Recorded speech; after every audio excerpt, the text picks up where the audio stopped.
this going. All right, good afternoon, GPAR. Matt Braden here from the GPAR World Headquarters located in lovely, beautiful downtown Philadelphia at Broad and Locust Streets. We're so happy to see everyone here for our All About HUD workshop. But before we get into Ron, Rudolph, and Hannah's presentation with their cast of characters, a couple of housekeeping items to present to all of you. We have two other webinars going on this week. Tomorrow morning, it's the return of Coffee Talk, in which our president, Jake Markovitz, will be having a conversation with Philadelphia City Council member Mark Squilla. He's a district council member. We're going to be talking about all things Philadelphia, real estate, public safety, some recent legislation that he introduced. So we hope that you will join us for that. They're always good conversations. And also, too, it's an opportunity for our members to drop some messages or questions into the chat. And if we're able to squeeze them into the conversation, we will go ahead and do it. Remember, that's one of the cool things that our association does, connecting with the elected officials of our city. Not only when we're trying to advocate our position for or against something, but also, too, to just connect with them to find out what's going on in City Hall with them. Also, what we have going on Thursday, we have another session, and that's going to be hosted by one of our affiliate members, and that is Landis, and we're going to have Matt Spinelli from Landis, and he's going to be talking about how do you go ahead and get someone who seems that they're unqualified. How do you get them to be qualified? How do you get them to a point where they're ready to go ahead and get themselves into a home, become a homeowner? So there should be a really good conversation. Again, part of our ongoing pursuit of giving you guys some tips and tricks to be better at your job in a lot of different ways. So we hope you'll join us then 10 o'clock Thursday morning for that session. Some of you may have been with us this morning, in which we had the Register of Wills for the City of Philadelphia with us. That video will be going up at some point within the next day or so. So keep an eye on that. Later on, I'll drop a link into our YouTube channel. So I encourage everyone to subscribe to that so they can catch either this recording or one of our previous recordings. With that, let's get the man of the hour, Ron Rudolph, onto the mic. Ron, where are you? Good afternoon. Good morning. Good morning. Now it's afternoon. Now it's officially afternoon. Hi, Matt. I'm still recuperating from last night's Fleetwood Mac concert with all the guys there. So we have a really exciting event this afternoon, depending on what part of the country you're from. Just a little bit of work that we do before every HUD seminar or workshop. We do an absolute agreement of sale from start to finish. Only takes about 5 to 6 minutes. So if you've never prepared a HUD agreement, pay attention. If you forget anything, we'll have it on tape. Also keep in mind that we have flash quizzes. When you hear the gong ring, that's the gong. We have Amazon Prime gift certificates that we give away for the first correct answer. Matt, we put it on the chat. Is that correct?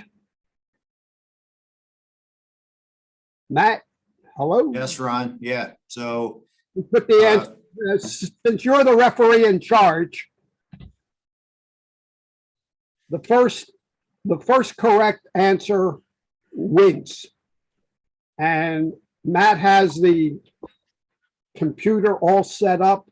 There were a few challenges last one. The referee reviewed them and they were not overturned. And how it works is I ask a question out of nowhere. You answer the question on the chat line. If you win, make sure you send your email to Matt and we'll get your gift certificates out to you.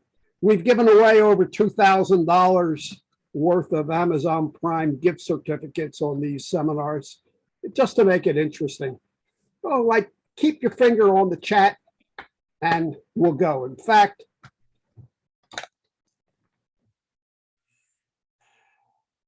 I'm going to give it a test.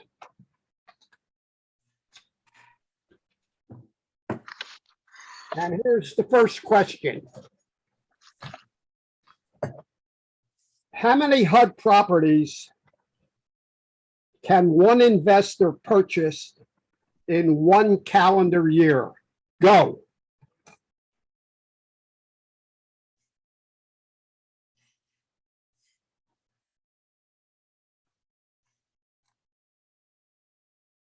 Are there any correct answers, Matt?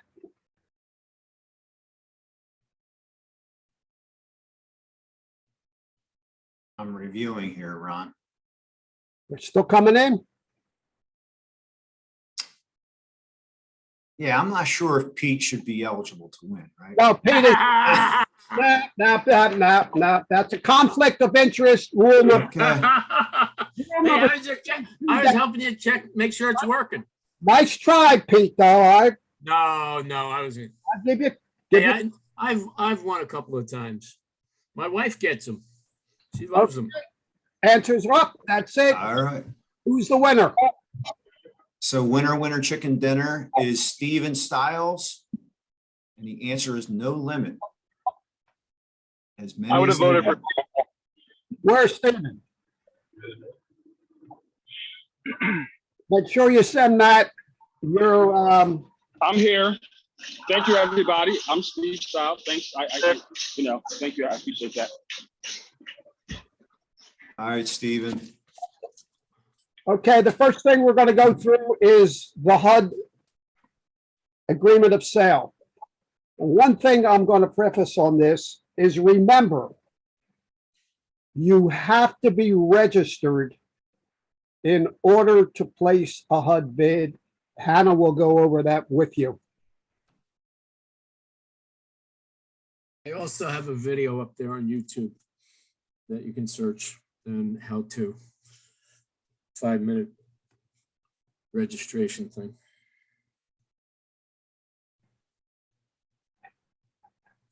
Hannah, are you with us? I am. However, my township just decided to start construction, so it may be a little loud over here. Okay. Sounds good Okay, right now. so just let me know if it gets too loud and we can switch over back to your presentation, Ron. But hi, everybody. This is what you're looking at is the HUD Home Store. This is where everything happens. All the magic is right here. It's hudhomestore.gov. They've recently updated it. You can still type in hudhomestore.com and it will redirect you, but it's officially a government website. So on here is going to be all of your pertinent information. You can see the map where everything is highlighted. The different colors mean whether or not their property is available to purchase, or if if the state is a light blue, there's nothing available. So you can just go through and choose a state. And once you click on it, it'll bring you every single thing that's available to purchase. First thing me and Ron tell everybody is if you don't see the address, it is not available any longer. They is a very live site. So as soon as a bid is accepted, HUD pulls the inventory and it's no longer viewable whatsoever. It doesn't go to a pending status. It's just immediately gone. So there's a whole bunch of properties in Pennsylvania right now. In order to bid, like Ron said, you have to be registered to bid. So if you haven't been registered, you go up to the top, just click this little registration button, decide how to go through, and you fill in all the info. If you don't know how to do it, we do have a guide for it that we'll send out at the end of the class for anybody who wants it. But you also have to talk to your broker and get your NAID number. So let's go easy peasy. The first one, let's log in.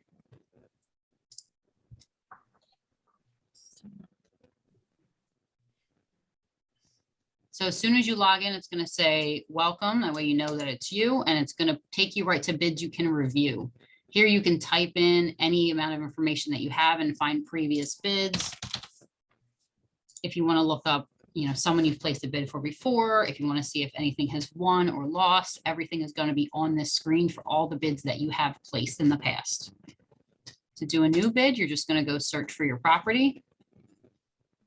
This is the main screen. You can search by state, county, city, zip code.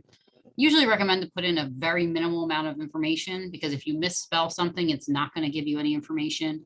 If you put in the wrong zip code, it's not going to show you anything. So I usually go by either state or county. Let's do, I know there's some Pennsylvania stuff. Let's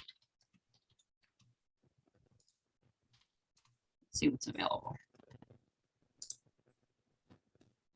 2 available in Philadelphia County, and one of them happens to be ours. So let's place a bid on 4708 Higby Street. You're going to click on that case number. It's highlighted in blue, and it's going to take you to the main property details page. This page has all the information that HUD has available to you about the property. All the basic property info is the first page. The amenities, as you can click, it's going to show you if there's anything extra. The addendums is the most important part. There you're going to look for your property condition report. If you can see, it's the 3rd one on this list. And when you click on the property condition report, it's going to give you a downloaded paper that's going to show you everything that was tested at the time the property was taken possession of. So if you look through, you're going to have your case number and address, make sure it's the right one. It's going to show you if the cooling and air conditioning was tested, the electrical was tested, and whether or not it was functional. So a lot of times you're going to see with the plumbing, if it's damaged, it's obviously not functional. They're not going to tell you what portion was damaged. They're not going to tell you if there's a pipe missing, but they're just going to tell you that they tested it and something was wrong. So that just gives you a clue to tell your buyer that they need to look specifically at these systems. We always recommend to do that before we place a bid for anyone. So once you've finished that and you've decided you're going to go ahead and place the bid, you just go right down to the bottom here and click submit an offer. That's going to take you to the main case screen where it's going to verify that this is the right house.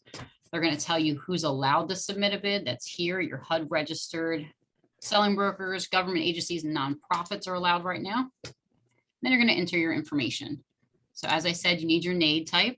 Most of us are going to be just selling brokers. You're going to type it in. And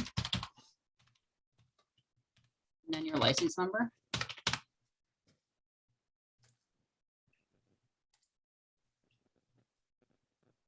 Oh, that's the wrong one because I'm in New Jersey over here. Ron, do you have the NAID for Pennsylvania? CNTRY 24751. Thank you. I never remember that one. 24751.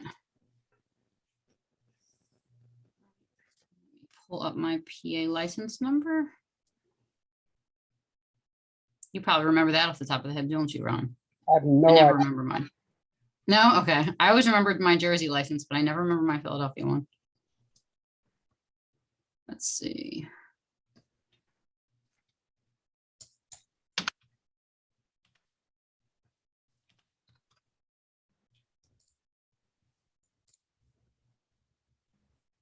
I need the letters, Ron? Yeah, what do you want, my license number? Yeah, let's do you. Mine says no. Okay, hold on.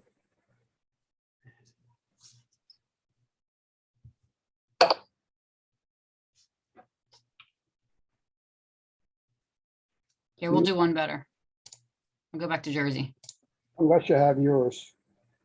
No, you're fine. We can bid on something in Jersey. I don't do a lot of bids in Pennsylvania, you guys, so I really don't know my license info. I have mine. That's all right. I'm jumping over to Lakewood. All right, so we're in a house in New Jersey. We're gonna go back down, submit an offer. Same info as before.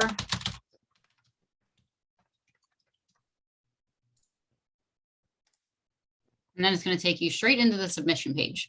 So first thing to notice is that it automatically starts a countdown. You get 15 minutes to place your bid.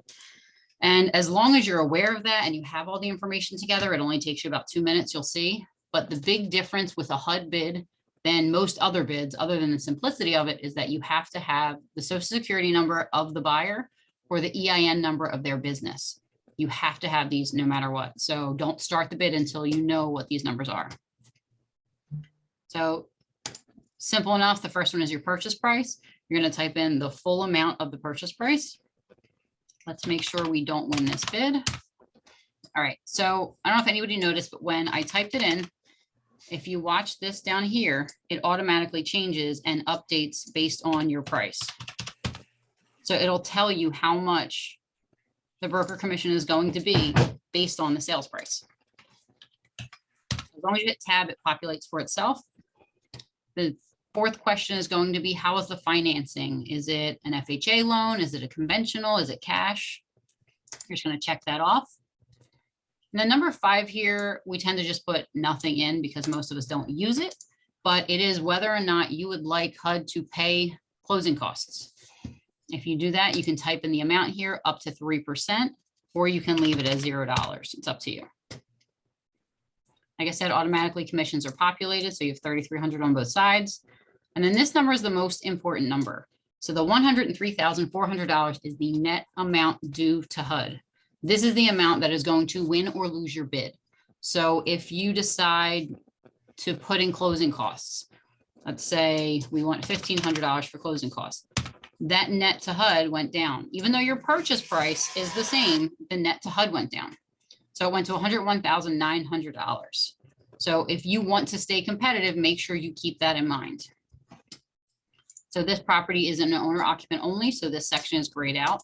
Only an owner occupant can buy right now. When you get down to number 10, it's asking whether or not you want this property bid to be held as a backup offer. If you don't know what a backup offer is, it just means that if, say, the first person wins and they back out and you're number 2, they'll call you and say, hey, do you want this property? So you're going to choose whether or not you want to keep that. And then your next couple of questions are qualifiers. So as Ron usually explains, anybody affiliated with a listing broker, the listing broker themselves, anyone that works in a listing broker's agency, field service managers, all of those people we can't buy. It is a conflict of interest, so we are not allowed to buy HUD homes. So these are asking if you're affiliated with HUD in any way so that you are not allowed to buy. As long as that is a no, you're going to click that. If it's a yes, you're not going to place a bid. The next is your buyer's info. So I'm going to say an individual.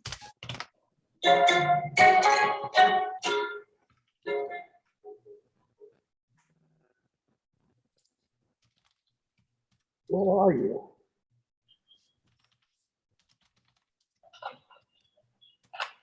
Okay, no problem. All right. Okay. Oh, wait, I can't put my own email, so this is going to be wrong for today. Yep. If you're seeing the information I'm adding in is all just the basic contact info for the client, you absolutely have to make sure the email is correct. That's why they make you verify it. HUD does all of the contracts for you and they all get emailed out for DocuSign. So if this is wrong, you will not get your contract and you'll have to go through the process to get it fixed. So make sure it's right all the time. All right. Once we're through all the personal information, it's going to ask you to choose the title company. Most of these are pre-populated in there. They've already been filled in. If you type a name in, it's going to pop right up. You're going to be able to see, you can pick any amount of people from here. And type in Emerald Title, that'll pop up. They all pop right up. If it's not in there, it's no big deal. You can add in the information yourself. But if it's ever been used before, it gets saved. All right.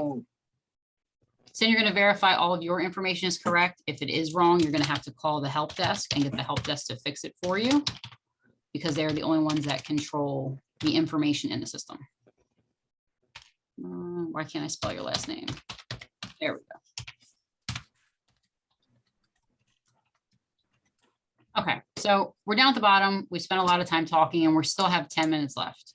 So you can see that as long as you have all your information in front of you, written down in a text, whatever it seems to be, you're good. When you hit continue, it's going to tell you if there's any problems. So let's go up here and let's delete the phone number. And I'm going to show you as soon as you hit continue, it's going to stop you and tell you that you need this. So you can't forget anything. It's all going to be automatically asked for at the end. So you can't really mess up unless you spell something wrong. Okay, so once this pops up, it says, here, check again one more time, make sure everything's correct before you hit yes.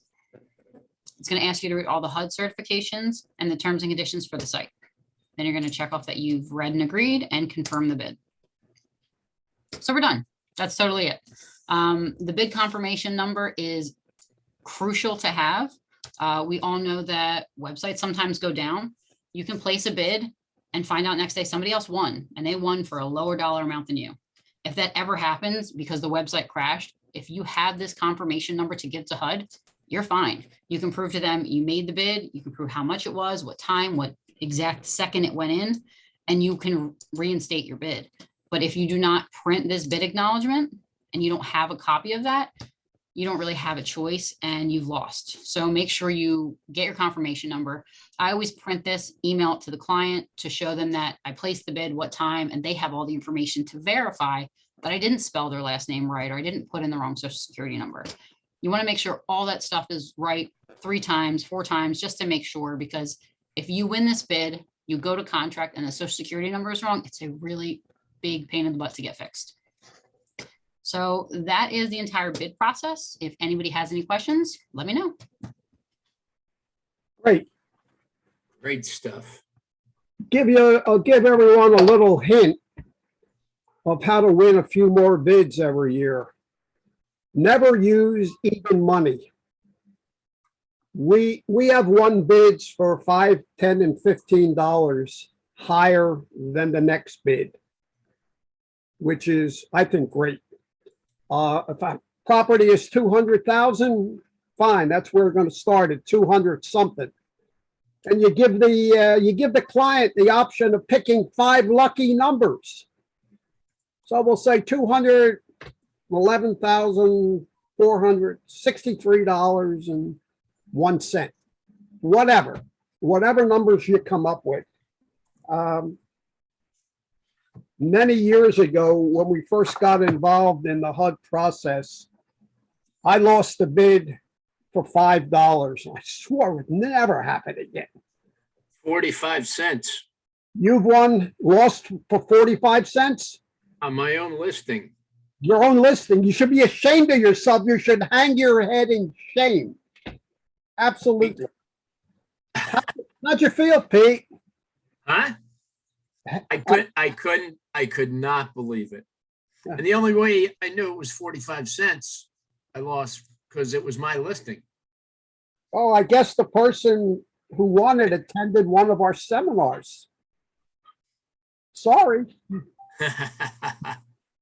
Anyway, moving on.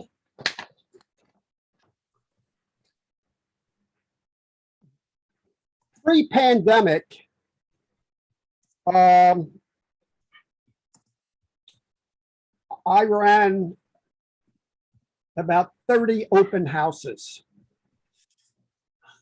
And Hana was with me on quite a few of them. We ran an open house on the 4th of July, and all I heard from Harry, nobody's going to show up. It's a holiday. Everybody's at the beach. Everybody's at the store. Everybody's away. Well, anyway, this is one of our favorite houses on Oxmead Road.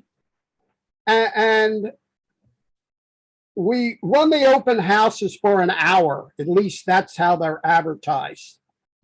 And psychologically, the more people you get in an open house, the better, especially if they're all there at the same time. Because then the anxieties set in of who's going to buy what. Make a long story short, there were at least 50 people there. And we ran it for an hour, but we stayed for 3 or 4 until they all leave. And one of our listing brokers in Pennsylvania and New Jersey, Elaine Corbin, is going to do a little bit on open houses and how she runs them and the success we have. People laugh at us, and they really do, that we actually run open houses on HUD properties. And that's good, because they don't. We do. We'll make the double on it, and we're happy with it. All the time. All the time. Elaine, Can you see me, hear me? yeah, we can hear you. You're in the car, right? Yes, sir. Okay, lot of construction going on in Elaine's house, so she hopped in the car. Fire Yeah, away. they're using a jackhammer, so it's kind of hard to hear anything. Time's yours. Okay, I love to do open houses on the HUD properties. What I do is when I'm doing my bi-weekly inspections, I take a sandwich board sign, usually grab a balloon or two, and I keep open house registration sheets on a clipboard. So while I'm inspecting, I set everything up and I do my inspection. If somebody wanders in, lots of times I double pop it, which is awesome. I've actually gotten listings from people in the neighborhood that wanted to list their houses too. So it kind of works out. And then I do an open house every weekend until it sells. Sometimes I'll even do it during the week if I'm bored or something. Nothing else to do an open house. But anyway, I find it works out for me, and I've sold a lot of my own listings because of it. So, Yeah. and the other thing I like about doing it too is you get to find out more about the buyer. Like a lot of people say they're owner occupants, but the more you get to talk to them, you find out they're really investors. So you kind of weed that out, and you can explain to them why you need to be an owner occupant the first, well, now it's 30 days, the first 30 days. So that's good too, because once they understand the ramifications of lying about it, they kind of wait for the investor period to do something. If it's cold, I do them in the winter time too. If it's cold, this is where I sit. I sit in the car and I wait while they're coming in and out. And once I see somebody pull up, I get out of the car and let them through and walk them through and explain everything to them. And what's nice is it's exclusive agency, so anyone could sit at a HUD open house. I mean, or even advertise it. So I find I get a lot of, I sell a lot of them myself because, but I don't always win them, but a lot of times I'll write offers. So I find it beneficial. And I think that's pretty much about all I have to say on that. Thank you. You're welcome. Any questions, feel free to ask me. You did I great. have a quick question. I was wondering, are you suggesting that as a selling agent, you can hold an open house, or it has to be your listing to hold the open house? No, you can actually do one on any HUD property because they're exclusive agency.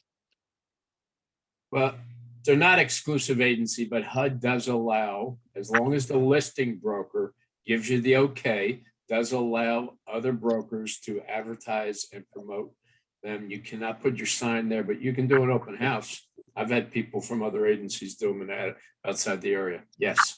Okay, have so to, yeah. I would have to check with the listing broker before I could do that, correct? That's the best idea. Yes. Yes, Okay. yes.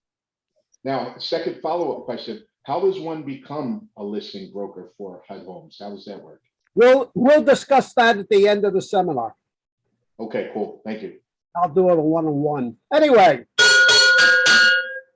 Next question. If an investor wants to purchase a HUD home, how much is the down payment using an FHA 203K mortgage? Go.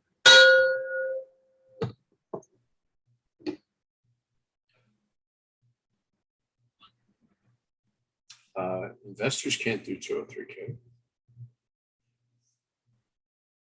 Gotta drop it in the chat.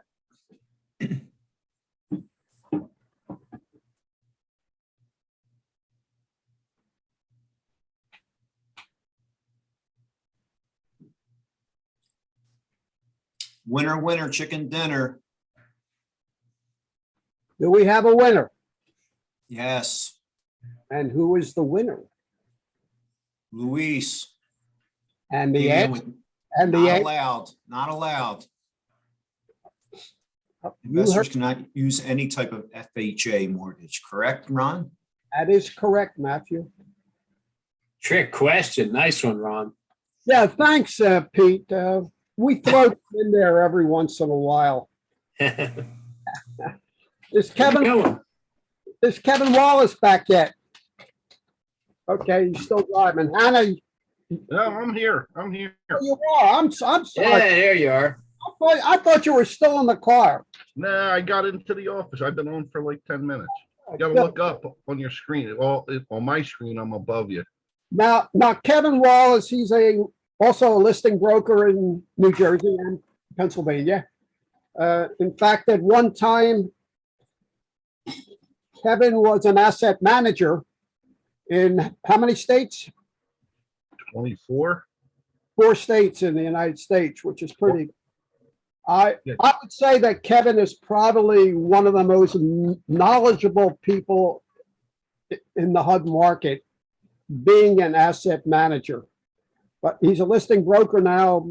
Now we're getting older, so we have to tune it down a little bit. One of the biggest problems that we have, and I'm sure everyone else who's a HUD listing broker or even a selling agent, are the title companies, because they absolutely positively refuse to read their instructions. Kevin, time's yours. Well, choosing the right title company, very, very important. As Ron said, these title companies that claim to have handled hundreds of HUD sales, when it comes time when they get the file, they have no idea what to do with it. They have no idea who to contact. They don't read the instructions, as Ron said. They don't even receive their emails half the times, because they'll go to a department head who thinks it's junk mail and throws it away. When choosing the right title company, make sure it is somebody who has handled successfully many HUD home sales. We all have our choice title companies that we use. Some of them are very knowledgeable, but it could impact your deal. It could cost your buyers money if there's delays. So those title companies that do know the HUD program, or at least buying HUD foreclosed homes, are familiar and can act much quicker on certain items, like addressing title issues and who to contact, where to send them, how to get them taken care of prior to the issue arising. It's, as much as I can say about it, choosing the right title company is extremely important. Not all foreclosures are dealing with the U.S. Department of Housing and Urban Development. They're asset managers, or even with dealing with the title issues that come up that are unique to foreclosed HUD homes.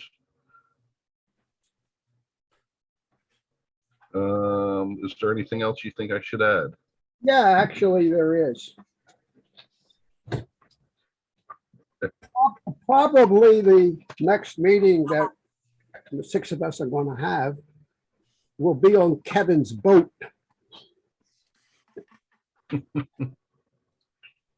We'll have cocktails and palm trees. Yes, and we're going to have a reggae band, and it's going to be a real cool meeting. Okay. One thing that's important are extensions. Mhm.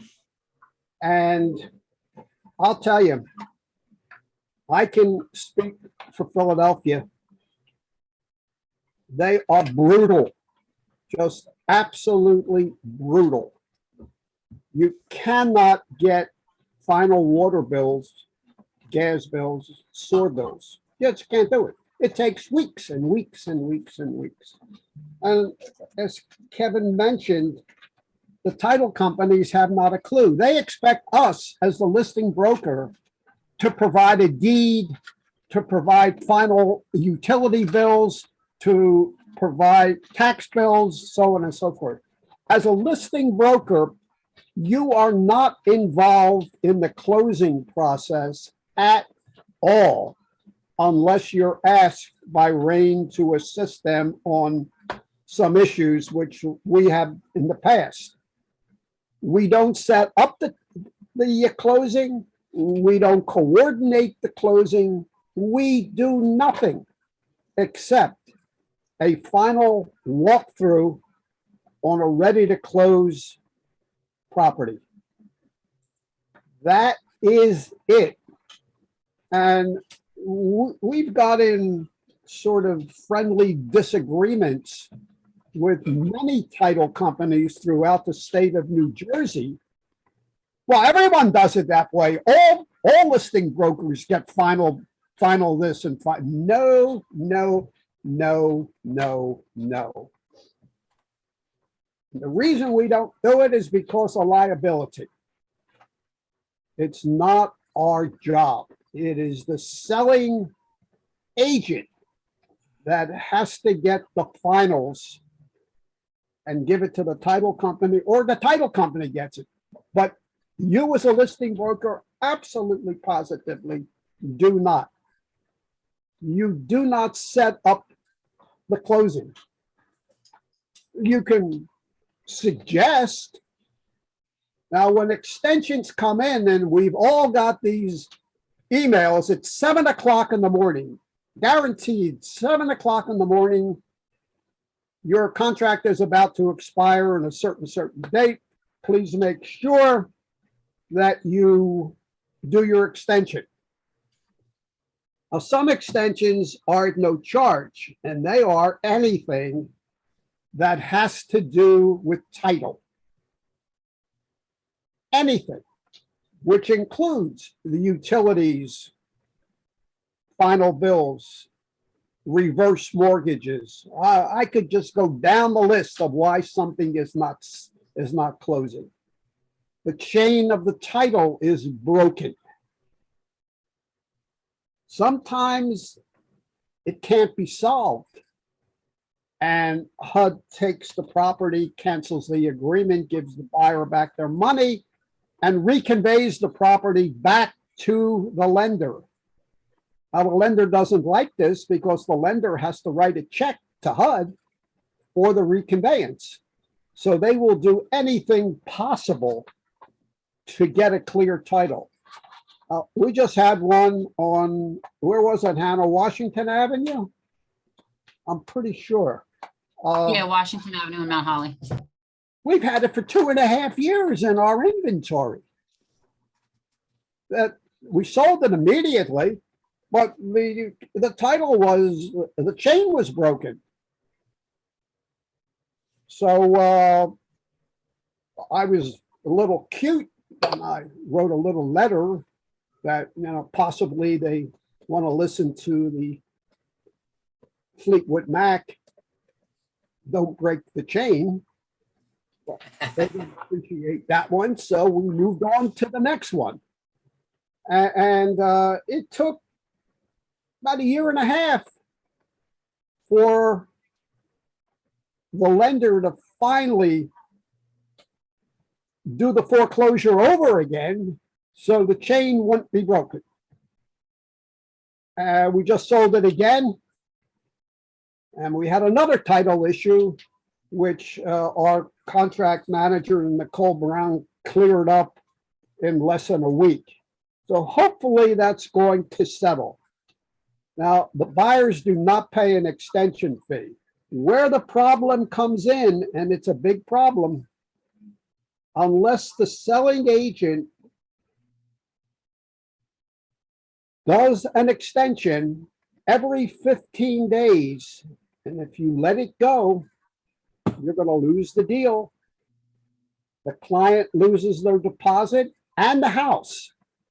So you go explain to your client that I was lazy and I just didn't really do that extension for you, and you lost it, and everyone loses except the buyer, that the next buyer. Oh, we just had one that came back on the market that the selling agent, who will go unnamed, just didn't believe that HUD was going to cancel the transaction, and they did. property came back on the market. Hana sold it. And we're going to close on that one, and the lady wound up buying another one. So there's always the opportunities. Don't ever not do an extension. Even if you think you don't need it, do it. You can get on the RAIN website under forms and extensions and just fill it out electronically. Even if you don't think it's your fault or your buyer's fault, make sure you do the extension. Because a lot of times, the way the asset manager and HUD looks at things is it's the buyer's fault, even though it may not be. It's always the buyer's fault until you prove different. Exactly. You're guilty until proven innocent. Exactly. You have to prove that you're not guilty. Mortgage extensions, which will go on in the second half of the program, which is really a great mortgage program. They're the buyer. That's on the buyer. Usually, correct me if I'm wrong, Kev, but usually on a mortgage, they'll give you a pass on the first extension. Yes, you will get one free. And that's when I was in control. And that's the general rule. You'll get one free for mortgage extensions, but don't ask a second time. The interesting thing about it is anything the buyer has control over, which is the mortgage. That's it. Now, we had a situation, one of Hana's buyers decided to take a vacation the week of her settlement. Well, that vacation cost the buyer $350. Or, I'm sorry, $375. Yep. So the buyer had a choice of canceling their vacation, which they were not going to do because they were going on a cruise,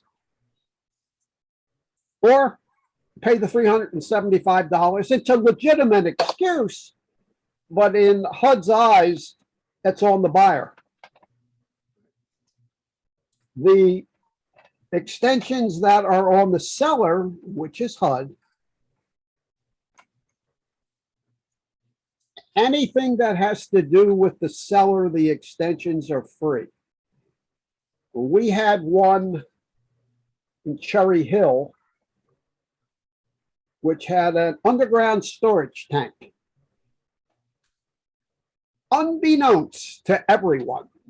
Now, Kevin works the Cherry Hill market. I work the Cherry Hill market. Hana works the Cherry Hill market. It's the first underground oil tank I've ever seen in Cherry Hill.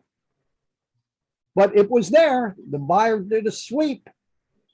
And the sad part about it is there was contamination, not only on the subject property, but on the property on both sides of the subject. The oil leaked. Well, HUD canceled the contract, removed the oil tank, cleaned up the contamination.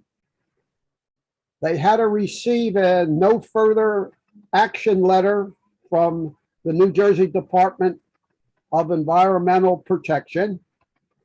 And then the buyer had first right of refusal. Well, that took over a year, but the buyer hung in there. Had first right of refusal, has no money in the game, why not?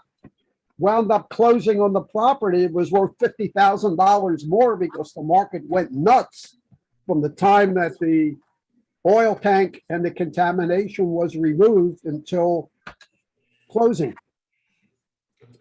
I had one 3 years, 3 years. and the guy's money tripled. Yeah, it would. It would. Extensions are just so important. If you have any questions on that one, we'll take it as soon as we're done this particular segment. Yeah, but you do have to put in the extension request, even if it is HUD's fault. That is correct.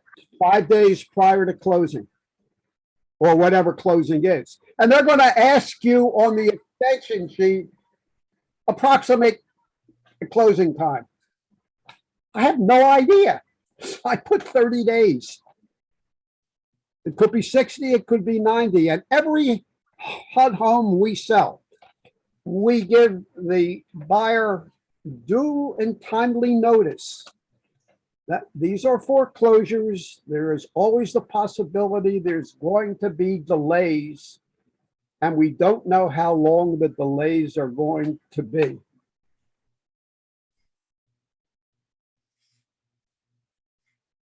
Yeah. There's no such, Brenda, there's no such thing as an expired listing. You just put it in for another 90 days. But make sure that you let Ray know that the 60 days are, or the first 90 days are up, and sell the house. That must be some house if it's not selling in this market and is ready to expire. Where is the house, Brenda?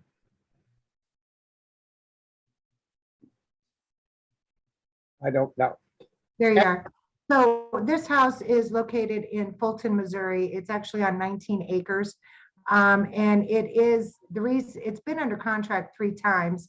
The first one was sight unseen and he backed out. The second one was a conventional loan. And when the appraiser come back predicating stuff, I'm like, this can't happen. You can't do that.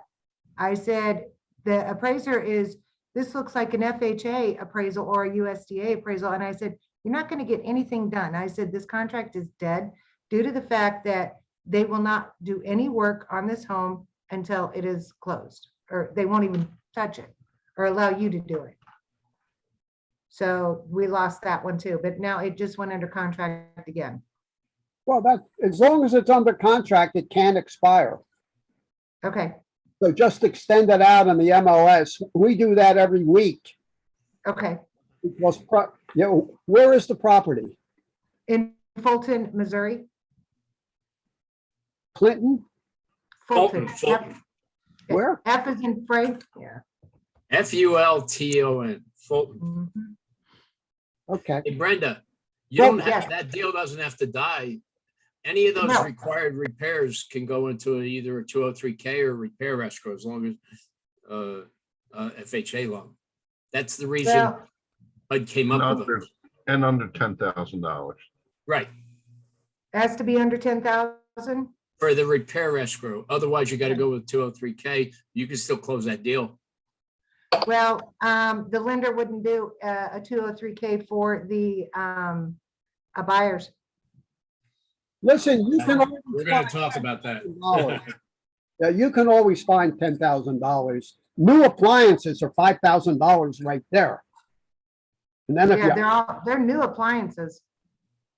oh, well, then figure out something else. But you can always $10,000.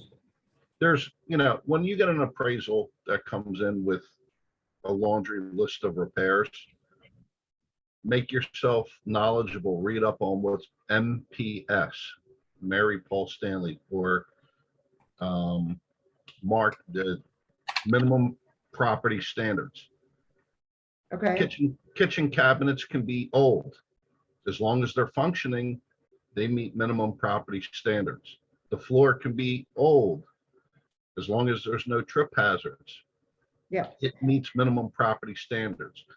So if an appraiser goes in there and kills the appraisal with a bunch of repairs that are going to kill your FHA deal, yes, go back to them and fight the appraisal or appeal the appraisal and say, these Okay. items all meet minimum property standards. okay. So this particular house, when you walk into the foyer, you can see where the floor is kind of buckled due to the fact that I believe Safety. that the downstairs in the basement, they have a wood burning furnace. And in the basement, they had built a room particularly to throw wood into this room from above in the garage. So when they put those walls up, they pushed that joist up. And you can see it when I put a level up there just to see if it, how far up it was popped up. It's popped up a good ½ inch or so, ½ inch to an inch. That could be So- construed as a trip hazard. Yes. Exactly. So That's the- legitimate. yeah. And then the chimney also too is going to need to be redone too. Okay, the next question that we had is, does the electric have to stay on if there's a sump pump in the property? Absolutely, positively, unequivocally, yes. Okay. And when you And do, if you're a listing broker, when you do your biweekly inspections, make sure you check that electricity and the sump pump is functional.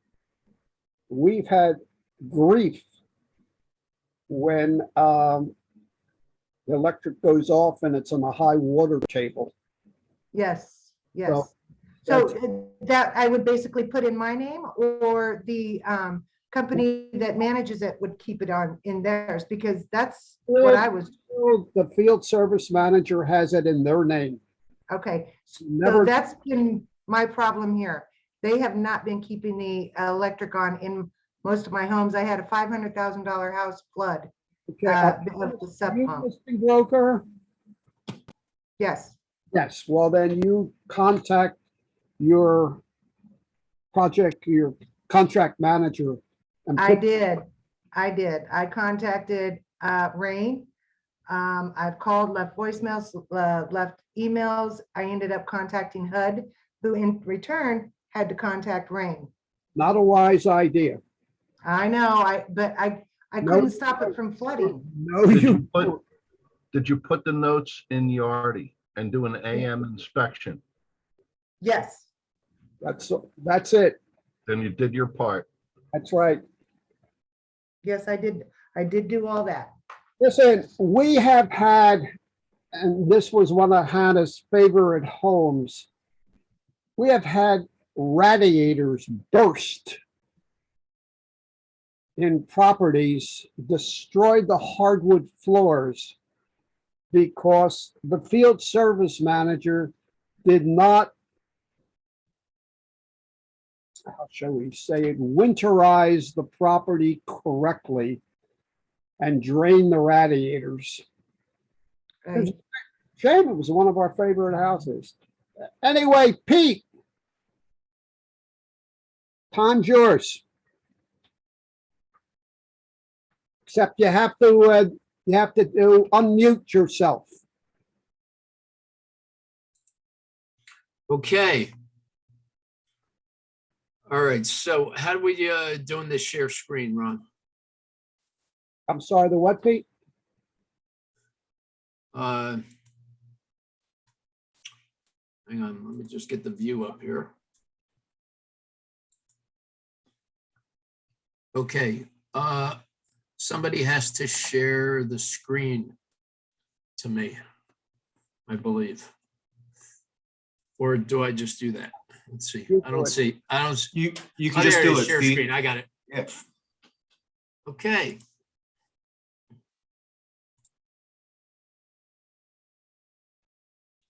Okay, so what we're going to talk about here is how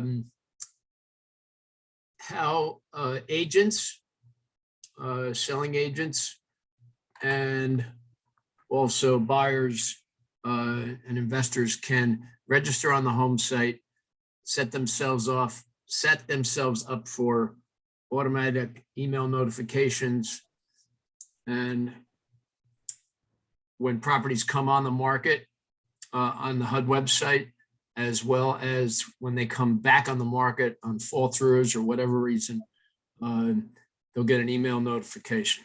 There's a couple of steps involved in that. The first step is to be registered. I am not going to go through the registration. Hannah, I think Hannah covered that. There is a video, a training video that I have up on YouTube. You're just going to search agents, how agents can register to bid on HUD Home Store. Okay, once you're registered, you're going to log in. Go up here to the login page. Is everybody seeing this? Yeah, we see it. Okay, you're gonna go up to the login page. You're gonna put in your login, whether you're an agent or I take caps off.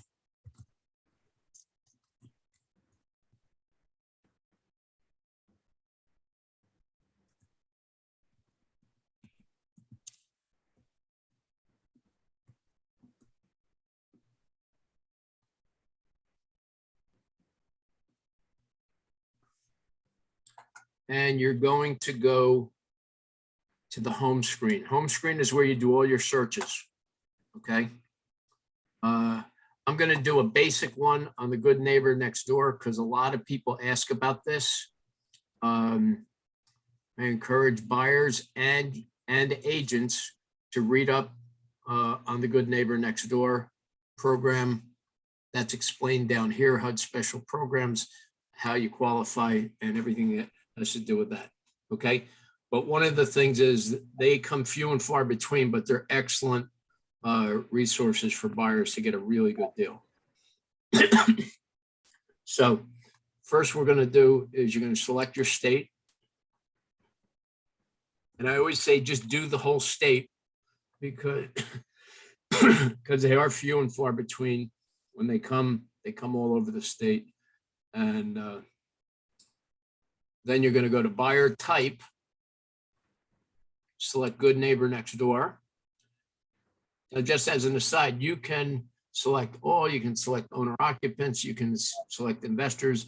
I have separate searches for every county for investors set up. Well, every county that I have investors looking at. So the next, let me get this down out of the way. Okay.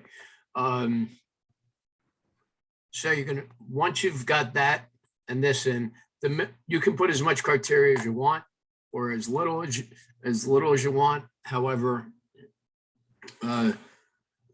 minimum is the state and the buyer type is my suggestion. So you're gonna run a search. So here we go. There are no good neighbor next door homes available, okay? So how do we set up notifications? Once you run the search, upper right-hand corner, you're gonna go to recent searches. And there's your good neighbor next door. Now, if you hit the link, that's just gonna bring you back to this screen with nothing on it. But what you wanna do from here is you're gonna make it a save. You're gonna save the search. Okay, so you can see I have 2 saved searches now. There's another way that you can do it. You can do zip code, but again, you're only limited to 1 town. So I often say, do the whole state or do a state and a county. Okay, because it's very, there's only a couple of towns and maybe 2 or 3, 4 towns in the whole state that you're gonna see more than 1 property in there at any time. Anyhow, so from here, you have to go back to bidder to get to your saved searches. But this is really important to do this for as many of the areas that you specialize in, so you get these notifications, because a lot of properties come back on the market and you only have basically 24 hours to get a bid in there. Once they come on, you got till midnight that night on fall throughs to come back and get your bid in. So you gotta, the good thing is that once you've set up your alerts, like right now it says not receiving alerts, so edit frequency. Very simple, receive alerts and check daily. You will get a daily email of anything that's available, either new or back on the market or still available. every morning. Somewhere usually between 7 a.m. and 9 a.m. Get up, have your coffee, check your email. There's something from HUD Home Store, open it up right away. Take a look at the property, email it out to your clients, say, we need to get in here right away. Submit. So now that's set up for receiving daily alerts. Okay. I cleared out all my searches just to, so I wouldn't have to go through miles of them, you know, for this demonstration, but I'll set them up again. You can go back and edit your search. Let's just say up to 300,000.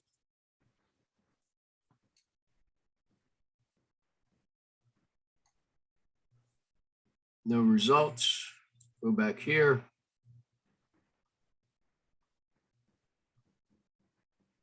Save it. And now you have dual searches. Okay, now on, let's say public, if a buyer wants to do this, and I have several of my investor buyers do this, and I just say, look, keep an eye out. If you see something that catches your eye, give me a call right away. We'll get you in there. And there are quite a few that take advantage of this, but you need to be quick in this market, especially when it rolls over to investor. The other thing is with the uninsured properties, 5 days, they turn over quickly. So you need to be in there. But you, a public buyer can do the same thing. And all they have to provide is their email address and their name. And that's pretty much it. So you always remember to log in, do your search, save them, and you get them come to your email. So I think it's beneficial, and go from there. That's pretty much it. That's cool, Pete. Thanks. You know, I didn't know that you could save those searches. But I'll tell you what I found out this week. Well, now this is interesting. Youre is no longer going to use the link for the HUD Home Store site. I can actually place a bid with my iPhone now. And we could never do that before. Yeah, you can do it through the app. Yeah. Yeah. It's been out there for a while, but this is the reason I wanted to share this stuff, because there's a lot of stuff on this website people aren't aware of. Yeah, they kept saying it's going to be updated, I guess they figured out they don't have to use it now. So why spend the money? And you can just do it like this. All right. Next. Where am I? Next question.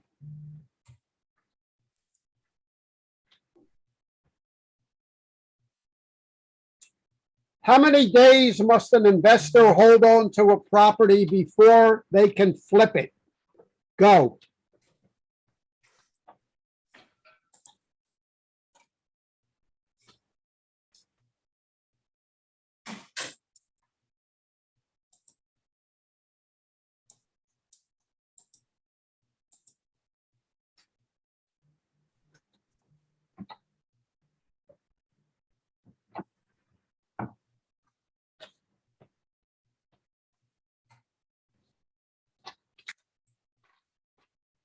Matt, do we have a winner?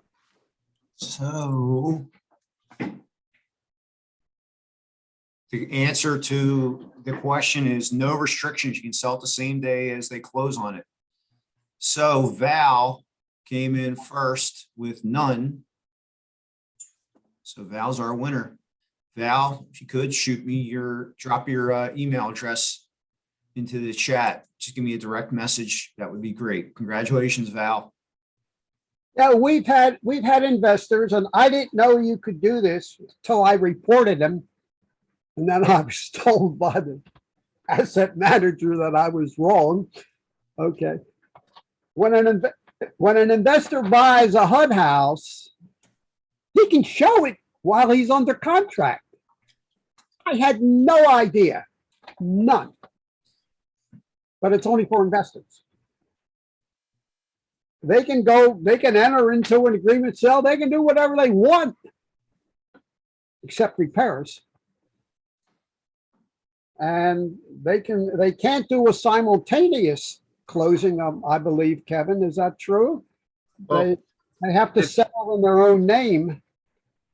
Well, yeah, they would have to sell in their own name, but a little bit tricky because the investors purchasing the properties, technically, they're not supposed to be showing, at least, for the last 20 some odd years.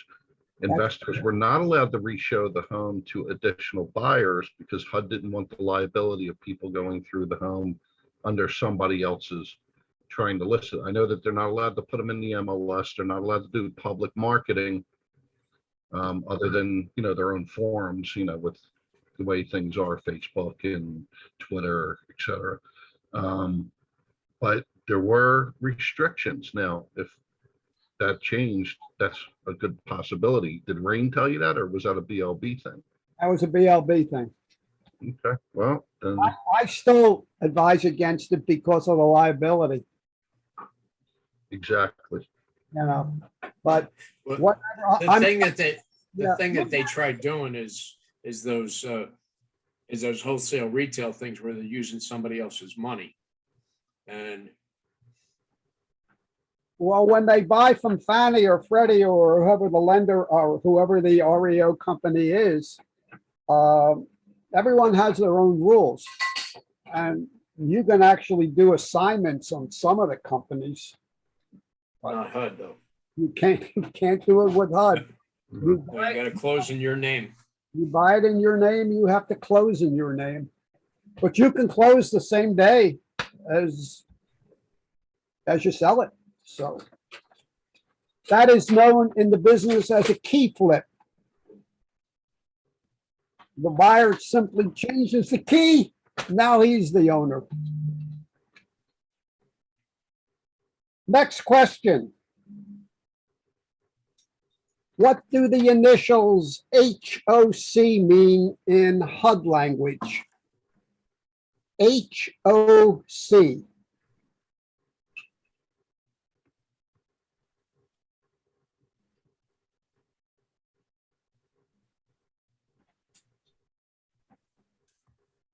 We got a trick question here. No trick question. I already used up my trick questions. Nah, actually, I have one more trick question. Now, this is right on question. This is an HOC. All right. So we might need a tiebreaker here. Home ownership center. Correct. Then we have homeowner center. Ownership. Ownership. It's ownership. Yep. All right. Ben Baker, congratulations. You could, Ben, shoot me a Who won, direct Ben? message with your email. Yeah, Ben, you'll have to give me 10% of the ratings, please. Thank you, guys. Thank you. All right, Ben, just drop that email address and a direct message to me in the chat. That'd be great. Thank you. Congrats. I'm gonna do one more quick one. It's like school, with these flash quizzes. They're great, except in school, they never gave us a gift certificate. We got little gold stars if we, Pete would remember those, right, Pete? I do. I know. Okay. I got one or two, but then I also wound up in the principal's office and in the basement of the nun's home. Now, this is not a trick. Being bad. Right. Right. Every broker must have an NAID number. What does an NAID mean? Pete, you're not eligible to win this. I know. I'm behaving. Well, you're not eligible to win.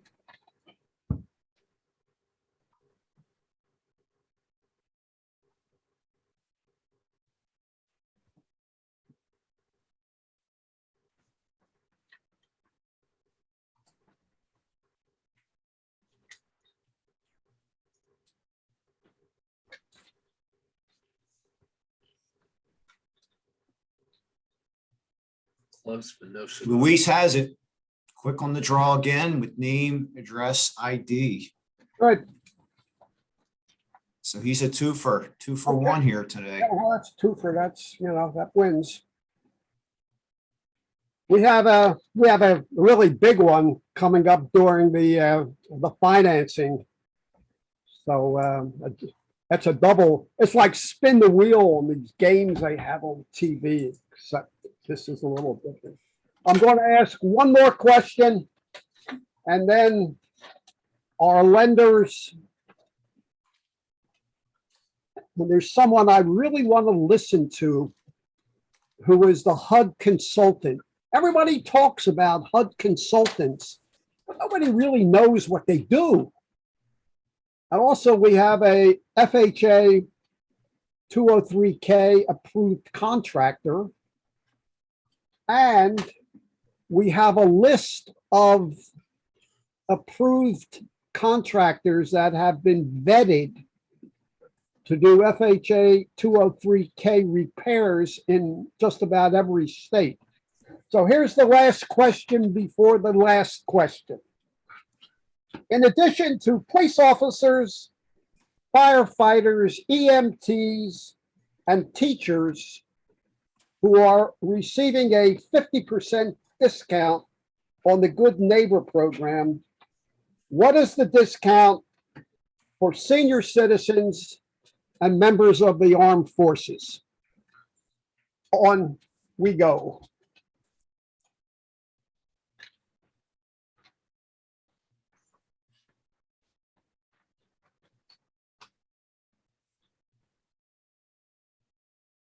All right. See, they get harder, Matt, as the afternoon goes on. Tez Roro. I'm not sure if I'm pronouncing that right, Tez. Congratulations, you're the winner. Correct. None. There are no additional discounts for seniors and armed forces. They are not eligible for that program, but can still bid. So congratulations, Tez. Do me a favor, send me a direct message with your email. Yeah, that is a perfect answer. They can bid on a regular property, but not on the Good Neighbor program. Jeff, Thanks, Tez. time's yours. You're on the big screen. Thanks, Ron. Thank you very much, everybody, for having us. Matt, if you could also or make a co-host for Dave, sitting there in the center of the screen. And I want to thank Ron and Matt and GPAR for having us and letting us present to you guys about the 203K and renovation financing. There's a bunch of realtors on here that I actually know, which is great. Dan White, Josh Haas, Rachel Waltrip, John Seebeck. So thanks you guys all for showing up. Let me share my screen. And I want to kind of tell you what we're doing here. So, normal presentations kind of get a little, can you guys see my screen where it says renovation financing across the board here? You guys got that? Yep. Okay, cool. So, I don't want to just sit here and present to you guys and, make it boring. So what I like to do is I like to involve some different players, and Ron kind of alluded to what we brought in on these presentations. So we have included Stephen DePaul. He's a HUD consultant located in Northern New Jersey who handles New Jersey, New York, Delaware, and Pennsylvania. He's got a group of consultants underneath of him. I've been working with Steve for probably about at least 10 years now.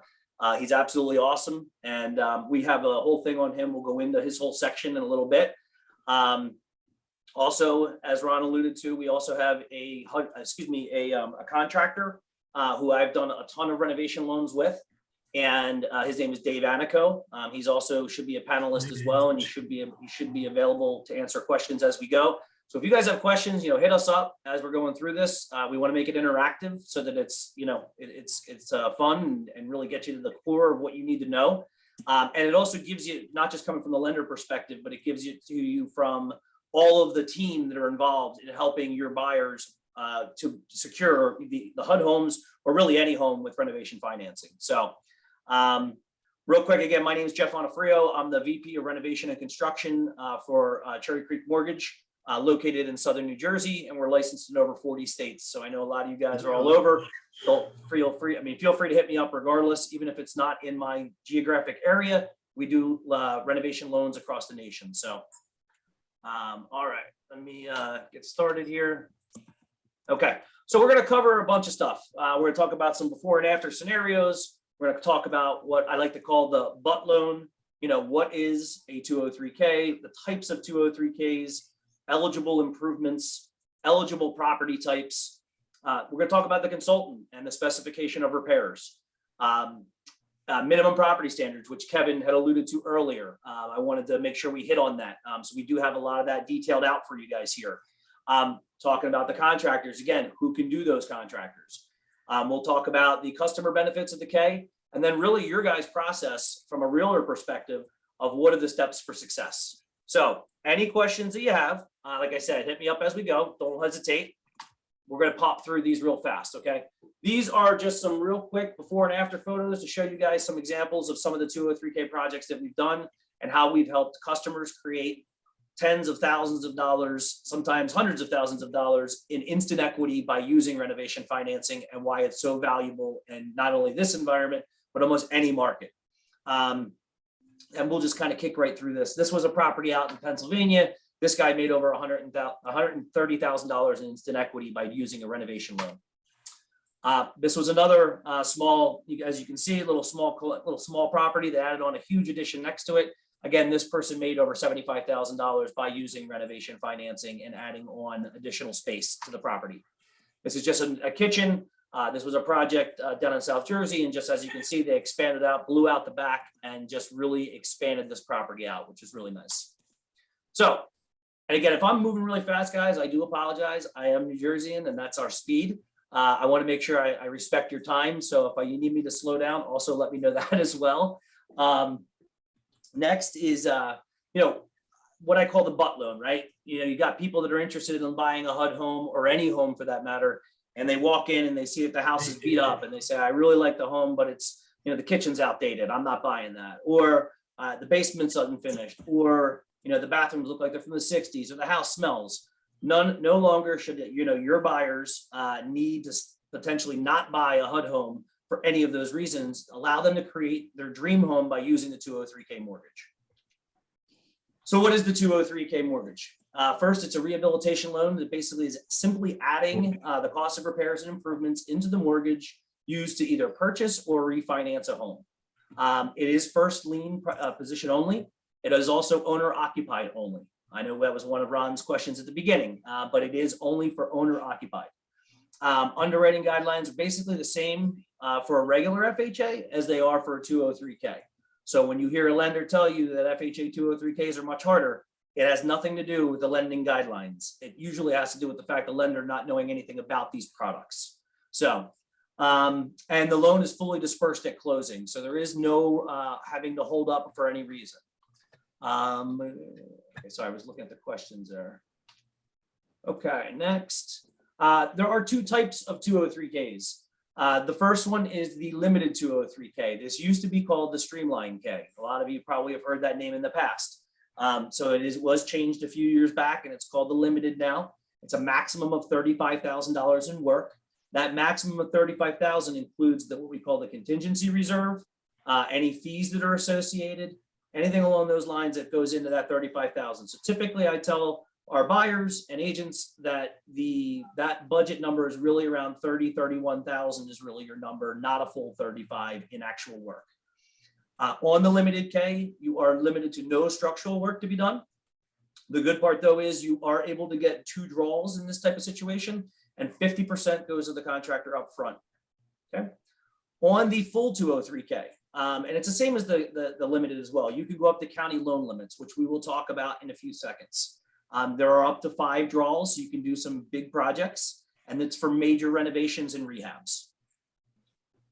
So this is a link, and I'll get to make sure you guys get a copy of this presentation.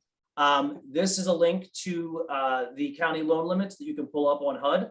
I used a couple of different areas. I know it's probably hard to see, but as you can see in the Philadelphia market, In particular, a 1-unit property, you can go to $477,250 as a 1-unit. A 2-unit goes to $610,000. A 3-unit goes to $738,000, and a 4-unit goes to $917,000. If you're in a high cost area, such as Northern New Jersey, Southern California, some of the what we call high cost areas, the bottom number for a single family is going to be $970,800. We can then go on a 2-unit up to 1.2 million, on a 3-unit 1.5 million, and on a 4-unit up to 1.8, almost 1.9 million. So they really increased the loan limits in the last few years, and especially in the last 2. And it's really made it very lucrative to do some of these projects. And it's also obviously helping out with some higher end homes you weren't able to do in the past. So on the limited 203K, as I mentioned earlier, it's no structural repairs. However, you are able to do cosmetic and small projects. So this is a list of some of them: repair and replace of roofs, gutters, and downspouts, upgrading HVAC systems, plumbing and electrical systems, flooring, decks, patios, painting, minor remodeling, again, no structural, purchase and installation of new appliances. You can do disability access improvements, connect the public utilities, window and door replacement, septic systems. On the full K, this is where you can really go all out. You can do basically anything you want, again, up to the county loan limit. And, you know, Dave can attest to this, Stephen can attest to this. We've got projects, we've done $300,000 renovation projects, and some of them are going on right now. So there are some big projects that you can do with these, if you can find the properties. So any of the improvements are already included in the limited. Plus you can add rooms, square footage, replacement of entire systems, expanding the footprint of the home. That's a nice feature as well. And any really feature that goes over 35,000. And really anything that is permanently affixed to the property. You can do swimming pool repairs. You cannot put in a pool. You obviously can do freestanding appliances, and you can do landscaping if there's, if it's for erosionary type of things. What type of properties are eligible? We can do 1 to 4 unit properties. You can also go up and down in units too. So depending upon if you're looking at say a duplex in the city, and you want to try to turn it into a quad, as long as the township or the city will allow for it, you can do that. You can also go down in units as well. You can do condominiums. You can do mixed use properties as long as the percentage is under 49%. You can do mixed use, which is a nice feature as well, depending upon, again, if it's more of a city environment. Existing homes have been complete for at least a year. And when I say new construction on the part of an original foundation, it's basically saying you can almost do a tear down, again, assuming that the local standards will allow for it. You can basically, as long as you're building off the foundation and expanding, you can add and basically do a new home. What's not allowed is luxury items, no swimming pools, no hot tubs, and no bowling alleys in the basement. All right, so we were talking about Stephen DePaul and our HUD consultant, and as Ron had mentioned, this is one of the most important parts of the process. Depending upon your area of the country, it can be difficult to find good HUD consultants. We are very lucky, and I'm blessed in my market to have somebody like Stephen. And what we're going to do now is talk a little bit about what the consultant does, how they get paid, and then answer any questions that you guys may have for them regarding this. The HUD consultant is a certified inspector. Most of them, and Stephen, I could be wrong about this, but they all have to be home inspectors now as well in the state of New Jersey. Is that across the nation? Do you know? It's in every state that requires a home inspector to have a license. If that state requires it, then that HUD consultant has to be licensed. Perfect. And then the HUD inspectors are all paid off of the HUD inspection fee, allowable fee schedule. This allowable fee schedule is issued by HUD. Stephen doesn't get to make up his own numbers or whatever he wants to charge, so he is limited to what he can make. The consultants have been, upset about it for years because it has not increased like everything else has increased. But as you can see here, depending upon your size of project, this is what your fee schedule, and your client will pay for this up front. As the lender, we're not going to take that type of cost on. However, we are able to finance it into the project. So assuming that your customer ends up going to closing, we will allow them to finance it, and we will actually give them the money back at the first draw. So this way they're able to get as much money out, keep as much money in their pocket as possible as part of our process. This is a little background on Stephen. I'm not going to read the whole thing. Steve, you want to give us the short version? The short version. I've been doing 203Ks for about 28 years. I've done probably 7,000 plus 203Ks in Fannie Mae home styles. I've been a contractor my whole life also, and that's what I did before I did this. And I guess that's the short version. It's a good one. Again, Steve's a wealth of information, and he's somebody that you guys need something, even if you're in another area, reach out to him. He can be helpful, and he's pointing you in the right direction.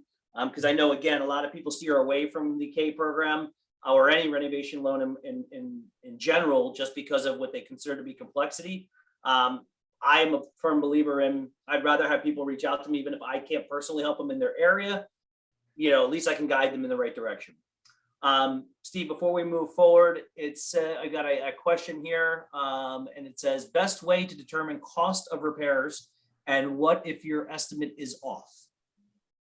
Okay, first of all, I would be doing an estimate of repairs by doing a feasibility study first.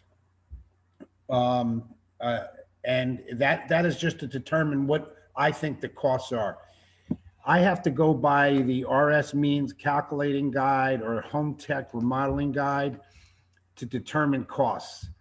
Now, with the economy the way it is, and with the material changes that is happening as of late, it's hard to keep up because the prices are changing daily. But in my instances, I'm not usually that far off. It all depends on the contractor that you choose, depending on his overhead and profit, whether his margins are going to be higher. We also have the contingency reserve, but generally, if I'm off, if a contractor falls within 10 to 12% of my number, whether it's high or low, it's still a good number. And we will change our numbers to reflect that. The only time we don't change our numbers is if it appears that the contractor is gouging the consumer. Then we'll have a conversation with the contractor to determine why his numbers are so high or low. And we'll try to work it out and determine why we're so off on our numbers. Yeah, I mean, it's the consultant's job, really to protect the client and also to protect us as the lender. So, their job is to make sure that they're as close as they possibly can be. And there are times when contractors will do that. So that's why we, really look for a consultant to be involved on every transaction if possible. So what Stephen does create for you guys or for the client is called the specification of repairs.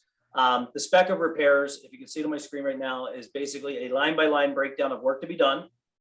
Inside there, parts of the report, he'll do property details, recommendations, certifications, and then also a narrative on the work to be completed. Document whether the property is habitable or not during construction, and then a recap page and permit certification. So I'm going to show you one of Stephen's reports real quick. Hopefully you guys can see this. Share. All right. Can you guys see that on the screen here? It says spec of repairs. Anybody? Thumbs up. Got it? Okay. So this is one of Stephen's reports. And as you can see here, you'll see one of the things that's crucial in here is to notice that it says months to completion, and it talks about how long the project's going to go. If the project is a bigger project, or we're working on, let's say, a septic system, or we're doing something that's going to make it so that they can't live there, he's going to put in here how many months the property is uninhabitable. That's super important because one of the things that we do allow for, and we'll talk about that in a second, is that we will allow for the customer to finance up to 6 months worth of mortgage payments or the amount of payments that the consultant puts onto the report.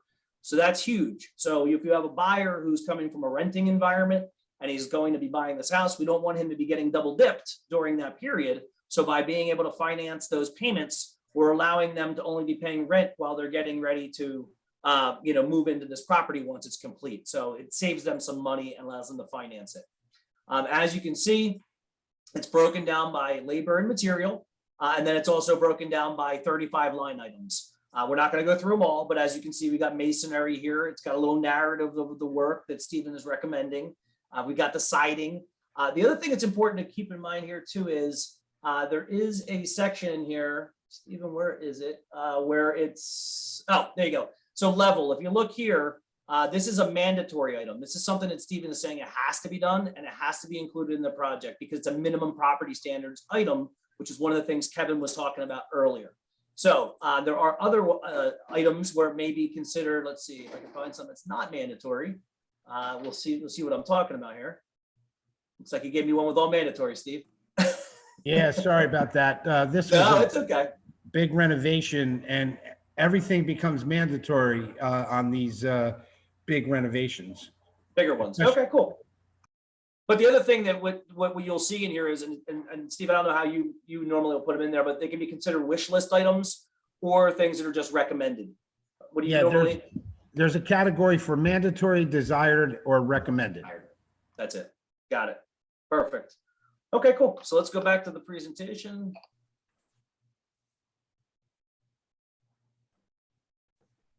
And guys, like I said, we can give you copies of all this so you can have a copy if you want to have it for your files or if you want to show a customer. All right. All right. So minimum property standards. This is what Kevin was referring to earlier. These are the things that the consultant, or some of the things that the consultant will look to be fixed during his walkthrough, and what is going to go under the consultant SOR. So, and if I'm missing anything, Steve, jump in. Large cracks in the foundation, trip hazards, lifted sidewalks, underground tree roots, broken driveways, missing railways, gutters, downspouts loose from the house, defective siding, trees growing over the roof that could be a danger, old leaking roofs, broken windows, unsafe electrical, knob and tube, broken tiles, fire protection, leaking oil tanks, asbestos, lead-based paint. I mean, there are obviously a ton of them there. Real quick, I got a couple of questions here. How do we handle hidden defects down the line that can't be known until demo? I know the answer, Steve. You want to take this one? Sure. That's why we tap on a contingency reserve for hidden items. Generally, if the property is unoccupied and the utilities are not on, we tack on a 15% contingency on top of the total construction. And that's what we use for these hidden items.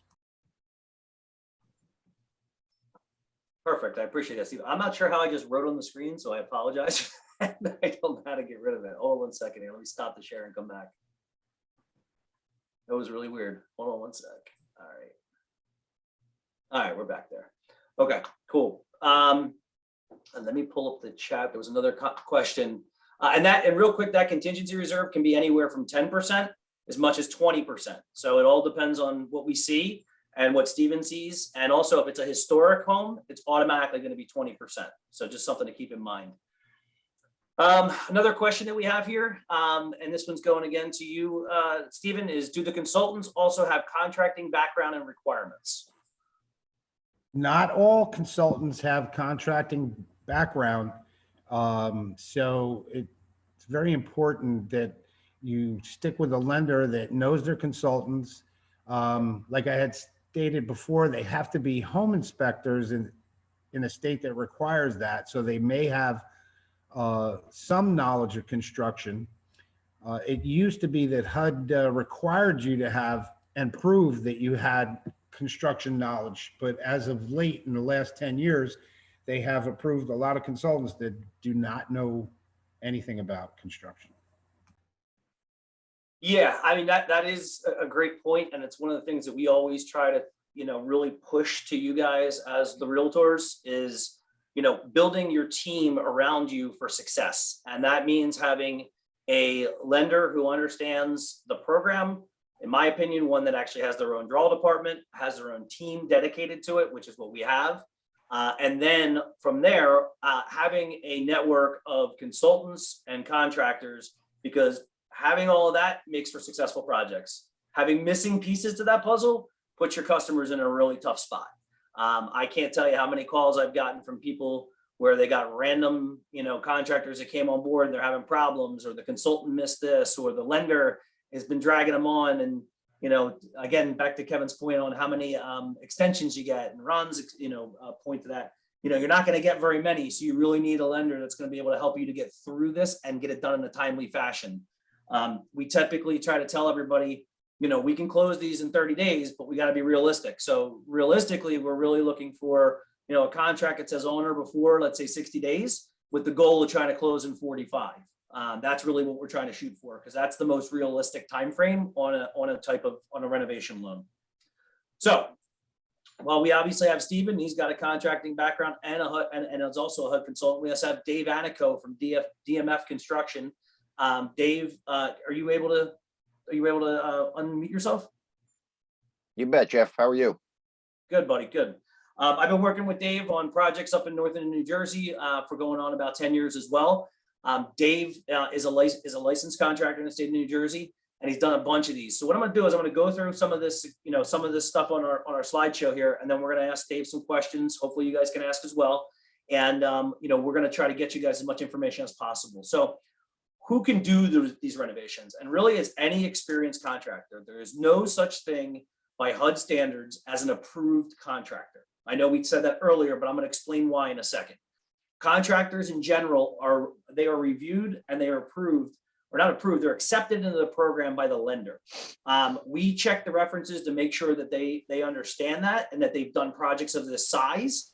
But what we do is we make sure that they understand how they get paid, how the program works, because if they don't, that's where most of the issues come in. Contractors are expecting this big chunk of money and they're not getting it.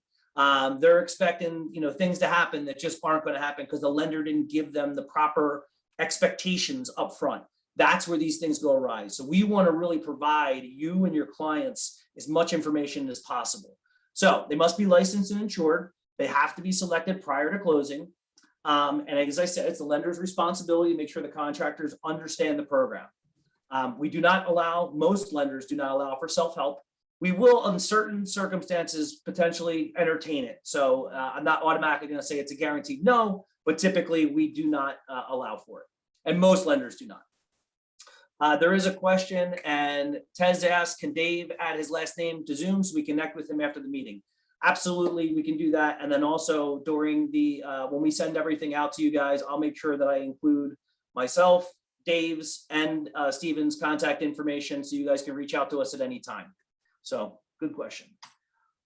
Okay, so I think there's some benefits of the K, but while I got Dave on this, I want to kind of talk about the contractor piece, and then we'll come back to some of these real quick. So one of the things I wanted to talk about with the contractor database, there is a website out there called the 203kcontractors.com. This website is actually owned by a friend of mine who is a realtor out in Arizona. He was doing a renovation loan himself years ago and realized that there was no information on how to train contractors on how to do 203Ks. So with that happening, what he did is he built out a website with a training program for contractors, and they actually go through a pretty intense program where they actually have to take a test, they have to provide financials, they have to do a bunch of book and study work, and before they're even allowed to get listed. I know, Dave, you are on that list, and you want to talk a little bit about that certification process and how that helped you to really understand the program? Sure. Yeah, correct. I'm on the list. It is definitely not easy. It's pretty extensive. You do have to take a test. You have a boatload of documentation that Paul Weldon does make you go through. In my opinion, it's worth it just because I feel more informed about these projects because they are evolving, changing. And yeah, it's solid. I have nothing negative to say about it at all. Cool. Yeah, he does a really good job. I mean, really, really good job of training the contractors. Now, I will tell you, if you go to that website, there is a very good possibility that you might not find a contractor if you're in for I believe her name was Brenda, for Fulton, Missouri. I can't guarantee there's going to be a contractor in that area. But if you decide that you want to try to push this program as part of your marketing campaign, and you do know good contractors in your area, I would refer them to the 203K contractors program so that they can get trained. And then this way they can get added to the list. They also do get a lot of leads from that website too. So it's a good site to get themselves listed on if you have contractors that you like and that you know and that you trust and you think would be somebody good for the program. So, and again, it is an accreditation. They also will give you some free marketing materials if you get people on that as well. We have a relationship with them, like I said, because I've been doing trainings with these guys for years and years and years. But I'm going to jump back. Are there any other questions for Dave regarding the contractor piece? Nobody right this second, okay? Whoa, what the heck? I had a question. Hi, good afternoon, everyone. This is Anastasia from GPAR. You said that the contractors do have to be also inspectors as well. They have to be certified inspectors? No. Or did I mishear that? No, yeah, not the contractors. The HUD consultants are supposed to be home inspectors as well, not the contractors. Okay, correct. Great. Correct. And one of the other good parts of that too, for you guys, is that if you're using, like, obviously you guys all have home inspectors that you recommend out when you're, you have somebody buying and going under contract. One of the things that's good is if you use somebody like Steven and you find somebody who's a HUD consultant and you have them doing home inspection work for you, let's say you're not going 203K at first, but then all of a sudden you uncover some repairs that need to be handled. And you've got somebody like Steven working with your customer doing the home inspection.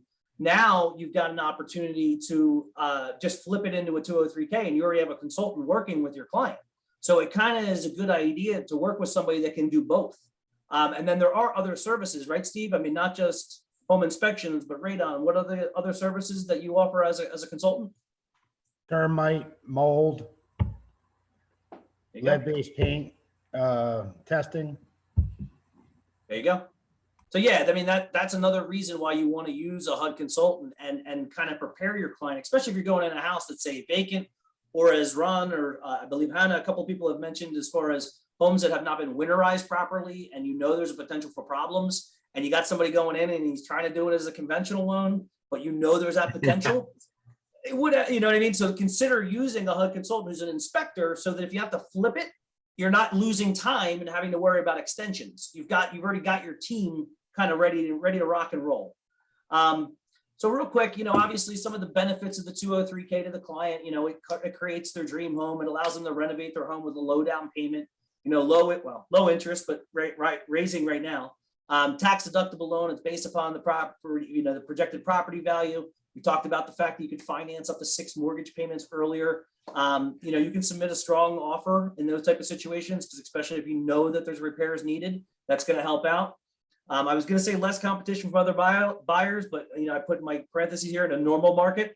Obviously, that's not our market today, as we saw by the fact that there's barely any HUD homes even showing up in the HUD Home Store right now, but they will be coming. And then for you guys, from the realtor perspective, so you understand the process. Our job as the lender, we pre-approve the customer. The customer, the realtor, the contractor, if they're already ready, meet with the consultant at the property. The more people that can get involved at the beginning, the better. Determine if we're doing a feasibility study, which is just a slimmed down version of his report, or the full SOR. Determine that up front. The consultant will determine those MPSs, those minimum property standards. The customer will give the consultant the wish list. Consultant's going to reconcile that against his work write-up, and then we order the appraisal while we're waiting on contractor bids. The SOR, the specification of repairs, that is the document that actually goes into the appraisal to determine the after improved value. So that being said, we don't have to wait to get our bid in from our contractor in order to at least get our appraisal ordered and get the process rolling. Because obviously, like everything, time is of the essence. We need to be moving as quickly as possible.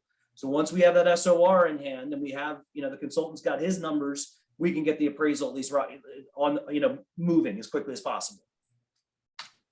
When it comes to the sales contract, there's really no difference. I know you guys went through it earlier. There was a little section where you in your offer where you checked off 203K. When it comes to the actual contract, all you're really doing is just putting in there that you're stating you're using the 203K financing. We want to make sure Obviously, it's HUD. You guys can have access to the property. If it's not a HUD property, we want to make sure the seller can give us additional access for inspectors and contractors and all that good stuff. HUD properties isn't going to be a problem there. And then if the customer either decides or is kind of forced because there's more repairs than we thought, and they weren't doing 203K originally, all we need is an addendum changing the financing type, and we're ready to rock and roll. So no big deal there either. This is an old slide, obviously, as I'm talking about turning old listings into sold listings. So we're going to skip over this one because obviously there's not a whole lot of listings even out there at all right now. So I don't think we have to worry about that. Obviously, again, this is more for an improving listing power. It's really not going to help us there.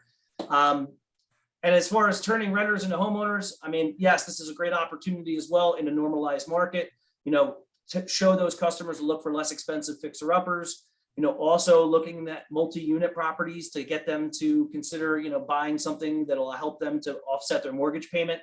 And then obviously they become great referrals. There's a quick reference guide in here for you guys that you'll be able to see. It just basically talks about the mortgage amounts, how we calculate it, you know, the minimum amounts as far as the renovation loans go, the allowable repairs, anything that's not allowed. And again, this is just something for you guys to have a little cheat sheet at the end of the day. There are two specialties with these programs that there were a couple people alluded to. Pete alluded to the one. One of them is the $100 down program. That's a great program to do with the 203K. I've done a ton of these where we've got a customer who's buying a HUD home. They're only putting down $100 because they don't even have to put the 3.5% down. They put in, you know, a nice renovation budget, and they're making a lot of instant equity in that property. So that's a great opportunity, especially for somebody with limited down payment funds. The other one was one that Ron talked about, and that's that Good Neighbor Next Door program. This is a wonderful program if you can find the properties and you can find the right person for them. I did one for a woman in Philadelphia, and she hit a home run. It's unbelievable. But so to the people, it's law enforcement officers, teachers, firefighters, EMTs, they're all able to receive 50% discount on HUD homes through that program. And they must commit to living in the property though for 36 months. That is important. If they leave, they forfeit that piece. Now, the 203K is the big program that we use the majority of the time. At the end of the day though, there are additional renovation programs that are out there for us. One of them is the Fannie Mae Home Style program. This is the conventional sister program to the FHA 203K. We're actually, Stephen, I know you can attest to this. We're actually doing more home styles now than we are Ks. I believe you, in our last conversation, you said the percentage was what? 70?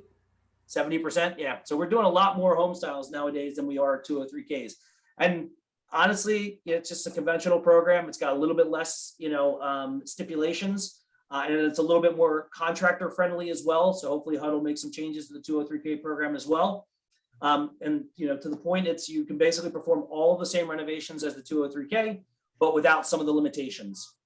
You are limited on the amount of renovations you can do, only 75% of the after completed value.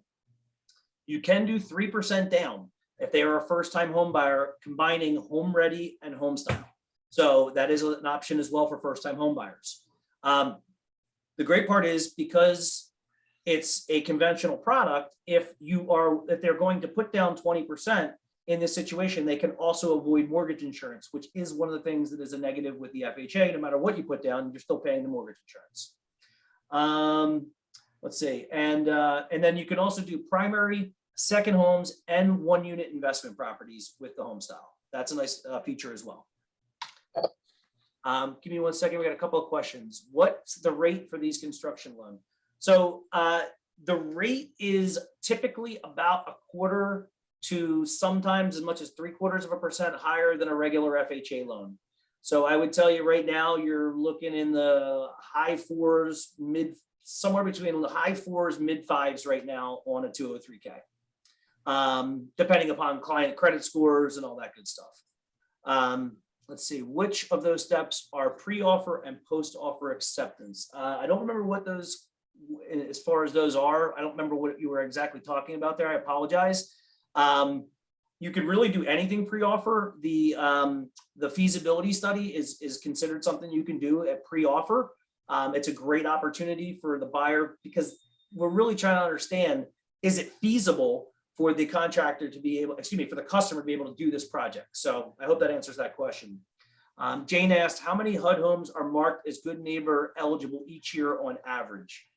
I'm going to defer to Pete on that. He kind of was talking about the, sorry, do you have Very few, very, Okay. very few.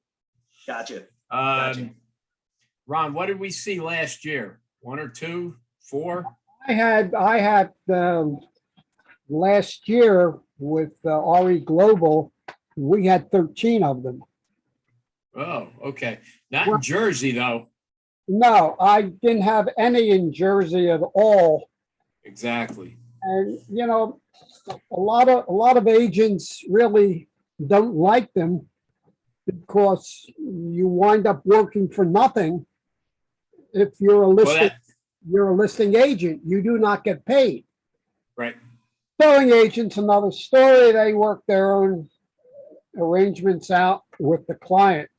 But listing agents do not get paid for good neighbor programs. We'll take them all. We really will. We did volunteer for all of them with Global, knowing that we weren't going to get paid. You have to remember with the HUD programs, the fallouts are just tremendous. And half of the properties that we didn't think we were going to make any money on wound up listing extensions until finally they just couldn't be approved for the loan. So that deal died. The property was relisted as owner occupant. And not only did we list it, we also sold a few of them and double profit. So yeah, I'll take them all. Really, we have no problem. We work for nothing. We're philanthropists. We'll do our share for the common good. Mm-hmm. But there aren't any. And you know, anyone. Well, there are. If you set up that search like I showed you how to do it, they do come. Okay, I actually saw 3 this year with rain that I've never. You know, we didn't have any statewide for about the year before. We did a couple. Low, but like Jeff said, he's waiting for the floodgates to open. I built my ark out in the back where the canal is, so I'm ready for the floodgates, Jeff. Really, it'll happen, my friend. I'm sure. I'm going to ask a question, which is going to be a great segue into your next subject. Okay. Now, this is a 3-part question. I'll read it slow. The gift certificate or the gift card from Amazon is doubled. So this will be a $50 one. And you can spin the wheel and we'll see how it goes.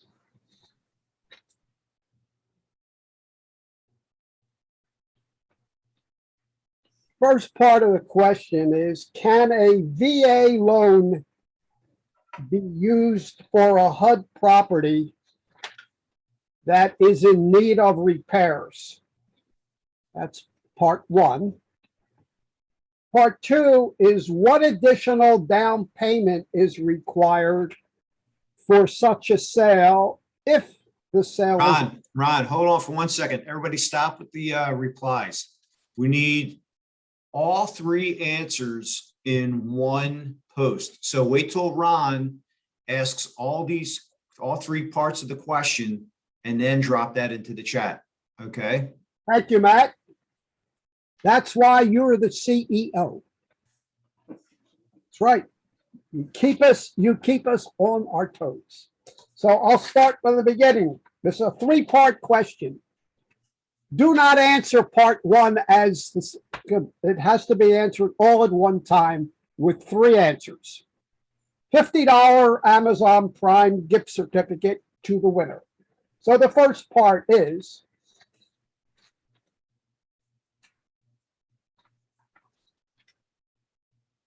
can a VA loan be used for a HUD property that is in need of repairs?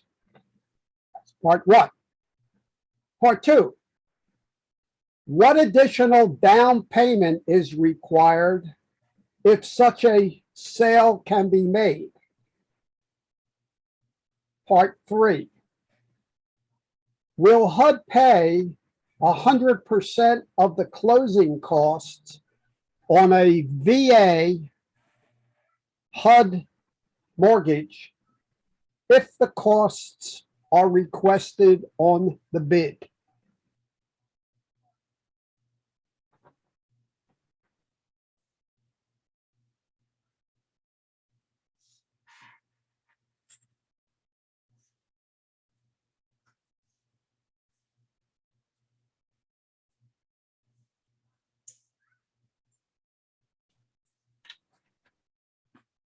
I'll repeat it again, just so long as everybody understands it. Big money involved here. Can a VA loan be used for a HUD property that is in need of repairs? What additional down payment is required if such a mortgage can be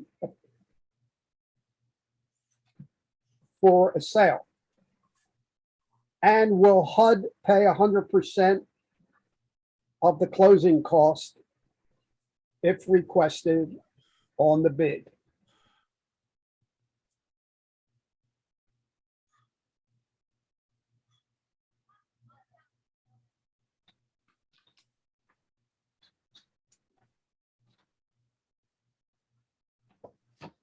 I know Jeff just loves this question. I just don't want to have to be the one deciphering the answers, to be Well, honest. again, truth be told, and I'm a very honest person, because I have to remember what I said. All right, so I had no idea of the answers on this question, and I made up the question. well, we have no winner here because HUD will pay up to 3% of the closing costs. And nobody got that portion of the three-part question. We had some 3.5%, but we didn't have a 3%. Okay, Oh, so wait, hold on. I'm sorry. Hold on. I'm looking at one now. Janae, she's actually, she actually does have it, but she's sending it as a direct message to me. And I didn't realize that she was sending it and it says direct message to me. So Janae, sorry, you're not posting it to everyone. You're only posting it to me right now. That's why they're not seeing it. All right, so there we go. Janae, send a direct message to me. That's our winner. Yep, you're good. She does have it. Oh, All right, Jane, I'm sorry. Jane, there was an Jane. extra E on there. I apologize. Jane, Janae, whatever we want to call it, we call it winner. You're a winner. So There send you me go. Oh, send me Jane, a okay, message. got it. where are you, Jane?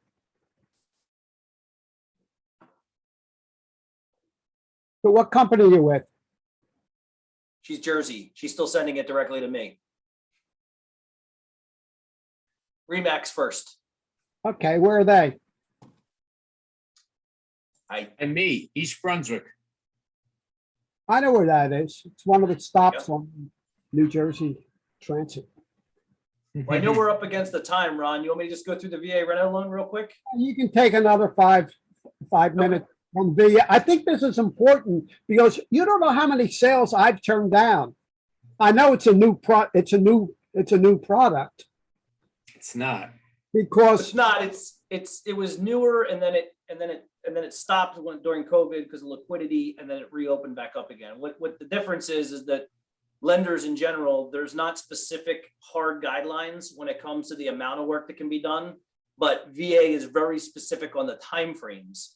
So the lenders have been very careful on how to open the product up without putting them in the sites when it comes to the VA. So that's the one thing to keep in mind, which is why you see different companies using different numbers as far as how much renovation they're willing to do, and then also how much if they're willing to do cosmetic versus structural and that type of stuff. which is what I was going to say with us specifically. It's limited. We do allow for up to $50,000 in work plus fees, and the property must meet minimum property standards, but it can't be structural work that we're doing. So there are some eligible alterations that could be included, changes to improve function, modernization, baths, kitchen remodel, replace, refloor, roofs, siding, gutters, downspouts, flooring, appliances, windows, doors, elimination of health and safety hazards that violate the MPRs. And then, obviously anything that requires any kind of structural or engineering report, we're not going to allow for it. With the loan to values, if it's a purchase and the customer has at least a 580, we'll go to 90%, so 10% down. If they're at least over a 600, we'll go to 100% financing. So that's the skinny on that one. And then we talked about the contractor piece already. And then honestly, all I really had left from the lender, from the renovation financing perspective, was just a question and answer if there were any additional questions. I know we answered a bunch already, so if anybody has any, give it a shot. If not, I'll turn the mic back over. Yeah, Jeff, can you go back to that slide about the credit scores and the amount of financing? For the VA? Yeah. Yep, give me a second. Let me get all the way to it and I'll.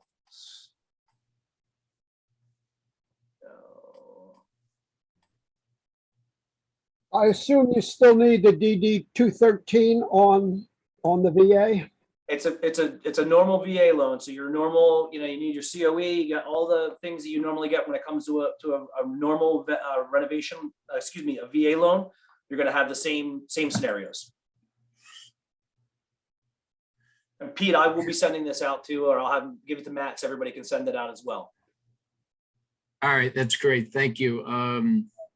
That's good news because I'm a veteran and I had, I've been looking at homes and the bottom line is, well, my guys that do the 203Ks, and I love them, I've done plenty of work with them, are saying we're not doing the VA rental. So well, again, a lot of companies shut it down with COVID. They did, but they still haven't brought it back. So got it. I'll definitely be in touch if I come across something that. Well, let me ask you a question. Sure. I'm looking at houses down the shore. Mm-hmm. Structural changes include raising the house? I'm going to say yes because raising the house is going to require an engineering report, and that's gonna knock it out. Okay. If it's, right. I will say this though. I will say this because it's not a hard and fast rule. I would say if that's the majority of what the project is, and you're able to get, because like I said, the biggest thing with the VA rental loan is the timing. The raising of the thing is, you're not getting that done for $50,000. So no, I understand that, but what I was going to say is it's the timing, right? Because what happens is once the work starts, you can't actually insure that loan. Unlike a 203K, which is insured right at the beginning, and you're set and you're ready to go. VA is not going to insure it right away. So we have to get the work done, and that's when the insurance piece kicks in. So if the timing can be done right and it's only the raising piece, then it may be something we would do on an exception basis. So we can talk about it offline if you'd like. All right, that sounds good. Yeah. And then I appreciate, Tez also asked, what does self-help mean on the renovation? Self-help basically means, you acting as your own contractor. I have quick question. Sure. You said if it requires an engineer's report that it doesn't qualify. Is that correct? Correct. Yes. Now, most municipalities will accept the homeowner who's going to live in the property to do their own drawings. It's true. Okay, but yeah, that's a good point. But I would say in that type of situation, we may be doing their own drawings, but are their own drawings including structural changes? It can or it can't, but it's not a structural engineer's report. Well, that's kind of splitting hairs, but at the end of the day, it's structural. If it's structural, and you and I both know what structural is, if it's structural, then we can't allow it because of the time frame. I would say in that situation, you take it K, and if you're a veteran, we come back and we refinance you into a VA and use your eligibility in that type of situation. I've done that before where we do a K and then roll it into a VA before we had VA renovation. So we look at every situation differently. I know where you're going, I understand it, but our underwriting team is still not going to, even though it may be done by a borrower versus an actual engineer, or we even need architectural specs, it's going to be a problem because it's going to take us outside the time frame typically. What if somehow a person was proactive and they had that work done prior to applying for the loan? Will that fly? Or is it just the fact that the work needs to be done at all? You mean proactive in the VA loan as far as like actually doing the No, VA if work? if a person had been scouting out a property and they saw and they knew that they wanted to, for Pete's example, he knew he's been scouting out things. He wanted the property raised. He went ahead and got an engineering report prior to applying for the loan. So he has it, it's on hand. Can he still qualify for the VA, or is it just the fact that structural work is needed to be done in general? That's correct. It's the structural work that needs to be done in general. That's the problem with the VA. Okay. So again, in that situation, I would go 203K or home style and and then flip it into the VA afterwards. Yeah, Jeff, this is Taz. Thank you so much. This has been very helpful. Can you just finish your thought for me, please, on the self-help? Oh, I'm sorry. Yeah. So self-help, basically self-help means, you as the borrower, you're doing your own work. And the truth of the matter is we're not really looking to go into that route for a number of reasons.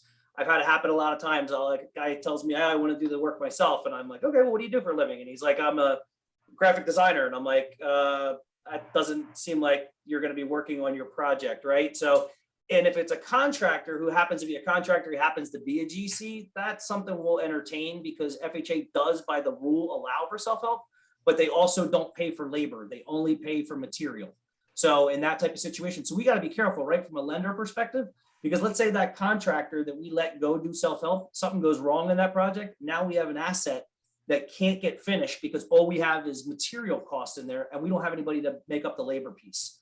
So we've got to be very careful from that perspective. So that's why we kind of tend to say, we don't really want to go the self-help route. I've also told lots of contractors, they all know other contractors, so work it out with them. And you guys can do that on the side. That's the way to do it. Yeah. But yeah, we try to avoid the self-help as much as possible. Thanks. No problem. Well, I appreciate you guys. Thank you for all the questions and thank you for having us. Yeah, Jeff, do you have a phone number you can share? Yeah, it's actually on my presentation. We'll send it out. It's 856-600-4545. And I'll put it in the chat as well. And even if I am not specifically in your area, whether or not I have somebody there, I will try to help you with whatever I can. I always like to see that the programs are being done right versus dragging the program's name through the mud by having somebody who doesn't do it properly and is just guinea pigging with your client is the way I explain it. So help to reach out. I'm definitely here to help you guys. Yeah, Dave, are you licensed in Pennsylvania or just in New Jersey? License, yes, but not, I don't have my insurance there, so I'd say a no overall. Okay. Anybody else have any questions? Time is yours. Matt, thank you again. Welcome. You're Yes, welcome. this is Pete Mamone from the HUD. Thanks to everybody for their time. Thanks for sharing your stories, your professional expertise. That's what really drives this, as well as thanks to our attendees. The questions that were posed were super helpful. We are grateful for the participation and glad to give away some of Ron's Amazon gift cards. We'd love to spend Ron's money. It's a really good feeling. So again, thank you all. Thanks to all the presenters. Everybody have a great day, and we'll get this recording up and post it very soon. All right, y'all, take care. Bye. Thank you, everyone.